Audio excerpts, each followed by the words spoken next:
दोस्तों, आज की कहानी है बड़ी बहू। ये कोई बीमार पड़ने का समय नहीं है दोस्तों। कहानी शुरू करने से पहले अगर आपने चैनल को सब्सक्राइब नहीं किया हो तो कर लीजिए ताकि आपके पास पहुंच सके हर नया वीडियो।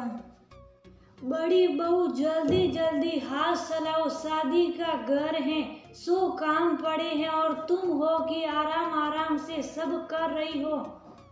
सुंदर जी ने बड़ी बहू रति से कहा, कर रही हूँ माँ जी, आज तबीयत थोड़ी सुस्त लग रही है इसलिए जल्दी जल्दी नहीं हो पा रहा। सफेद धोतियों को पीले रंग में रंगते हुए रति ने कहा। तभी नित्या आकर बोली, अरे बड़ी भाभी, सब आपको ही ढूंढ रहे हैं और आप यहाँ लगी पड़ी हैं। चलिए ना, संगीत की क्या मस्त तैयारी चल रही है। नित्या जैसे ही भाभी का हाथ पकड़कर ले जाने को हुई, सुंदर जी जोर से बोली, तू जा सीख डांस। इसे क्यों लेकर जा रही है? ये चली गई तो काम कौन करेगा माँ? शादी तो मानसी भाभी के बेटे की है ना, तो उनसे भी काम करवाओ। रति भाभी जी सारे काम क्यों करे? मानसी भाभी मजे से बस अपने सास सरकार और डांस प्रैक्टिस में लगी हुई हैं और यह रति भाभी काम पर काम किए जा रही, किसी को उनकी जरा भी परवाह नहीं। नित्या थोड़े गुस्से में बोली, बेटा तू शादी में मजे करने आई है कर, तुम्हें तो काम करने नहीं कर रही ना।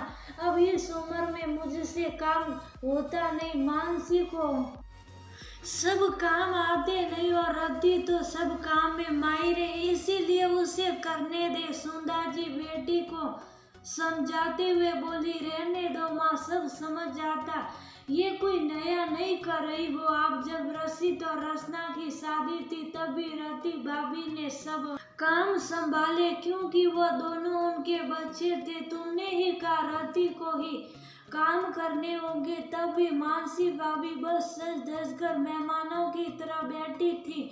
इस समय जब उनके बेटे का ब्याह है तब भी उन्हें सब कामों से आजाद कर रखी हो। वो बस तैयार होकर लड़के की माँ की भूमिका अदा करने आ जाती और बेचारी रति भाभी सब काम करके भी पीछे रह जाती। तारीफ मानसी भाभी के हिस्से आ जाता। वाह क्या तैयारी है, कहते हुए नित्या वहां से चली गई। रति अपने बिखरे काम समेटने में व्यस्त हो गई। देखो बहू, नित्या की बात पर ज्यादा ध्यान मत देना। 15 साल हो गए शादी को पर बचपना ना गया उसका। सुंदर जी रति को समझाते हुए बोली।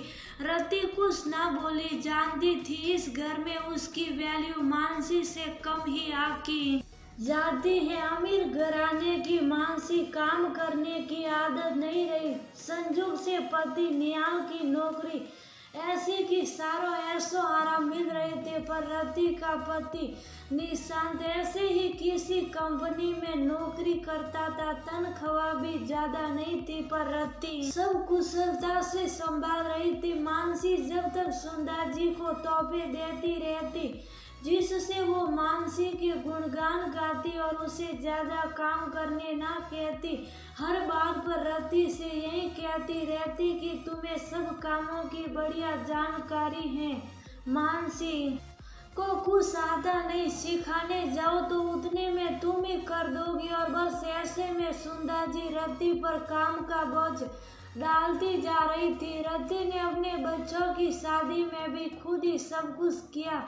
मानसी ने जरा ना सहयोग किया, बस उसका सारा ध्यान खुद पर रहता था। ऊपर से बातें बनाने में माहिर तो मीठा बोल सबके साथ घुल मिल जाती और तारीफ बटोरती रहती। उधर रति कितना भी काम कर ले सुंदर जी नुक्स निकालती और सबके सामने डांटने से परहेज ना करती। निशांत कई बार सुंदर जी को समझाता, माँ तुम ये रति को हर समय डांटा मत करो, अब बहू आ गई है, अच्छा नहीं लगता। पर वह किसी की सुननी है जो बेटे की बात सुनती। जब तक पति जीवित थे वो भी समझा कर हार गए थे। सोचते सोचते रति काम निपटा कर कमरे में जाकर लेट गई। कमर में दर्द हो रहा था तभी उसकी बहू कमरे में आई और बोली, मम्मी जी आप इतना काम क्यों करती हैं? दादी जी भी बस आपको ही बोलती हैं, लाइए कमर में दवा लगा दूं। बेटा जब परिवार में सब साथ में रहते हैं तो ये सब चलता रहता है, किस बात पर नाराज होकर बैठ जाऊं, तुम ही बोलो। रति आप बढ़ते हुए बोली। तभी मानसी किसी काम से रति के कमरे में आई तो उसे लेटे देख बोली, दीदी आप यहाँ हो, माँ कब से आपको बुला रही हैं। जाने कौन सी रस्म अब करनी है। मानसी मेरी तबीयत ठीक नहीं लग रही, तुम कर लो खुद से, माँ जी से पूछकर रति आंखें बंद कर लेटे हुए बोली, हाँ सासी जी अभी अभी मम्मी के कमर में दवा लगाई है, उन्हें आराम कर दे दीजिए। बहू ने कहा, क्या कहा, तबीयत खराब लग रही है, ऐसे कैसे, शादी के इतने काम करेगा कौन, शादी के घर में बीमार पड़ने से कैसे काम चलेगा। सुंदा जी बिफर पड़ी। जैसे ही मानसी ने उन्हें रति की तबीयत खराब का जाकर बताया, वैसे रति भाभी को देखकर आपने भी कुछ सीखा ही होगा। माँ के हिसाब से तो आपको सारे रस्मों रिवाज की जानकारी रख बेटे का ब्याह करना चाहिए, क्यों माँ? नित्या यहाँ आकर उनकी बातें सुन बोल पड़ी, पर माँ मैं कहाँ सब जानती हूँ, कभी किए ही नहीं है। मानसी ने कहा, कौन ऐसे करता रहता है भाभी, करने का मन और जरूरत हो तो करना ही पड़ता है, फिर माँ है ना बताने को, और मुझे भी जितना याद है बताती रहूंगी, पर आप कुछ काम करिए तो सही, नित्या ने कह दिया। सुंदर जी को भी समझ आ रहा था ये सब उनकी ही लगाई आग है, कई बेटे भी बोलने न आ जाइए, सोच कर वो ने मानसी से कहा, वैसे बहू नित्या कह तो सही रही है, बेटे के ब्याह के लिए कुछ काम तो तुम्हें भी करने चाहिए, नहीं तो सीखोगी कैसे। मानसी को भी लगा बेटे का ब्याह है रति भाभी, पर आर्थिक रहने से कहीं दिक्कत ना हो जाए, वो भी लग गई रस्में सीखने में ताकि सब काम समय पर निपट जाए।